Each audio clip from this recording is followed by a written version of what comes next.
یک عمر به ما اشتباه گفتن که بدو دنبال از ماهی که به دنیا آمدی، یه مقدار بزرگتر شدی برو مدرسه دنبال نمره بگیری تو خیلی خوبی.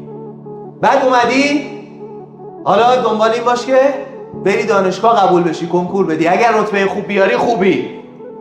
باز تو دوباره فکر کردی که اونجا خبریه، حالا رفتی دانشگاه، دوباره خدمت، دوباره ازدواج، حالا زندگی، حالا بچه‌ها بزرگ بشن، حالا بچه‌ها رو عروس و داماد کنیم، حالا این نوه‌ها رو بزرگش کنیم، نمیدونم این داستانا. تهش می‌بینی خودت کلا تو این بازی جایی نداری، در صورتی که کلا بازی برعکسه. اگر شما میخوای فرزند خوب پرورش بدی، خودت باید خوب پرورش پیدا کنی.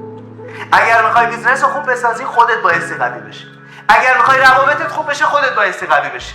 اگر میخوای خوب پول در بیاری، درآمدت خوب بشه، خودت بایستی قوی بشی. صادقانه چقدر بیرون دنبال این هستی که خواسته هاتو به دست بیاری، چقدر درون. بنویس برای خودت.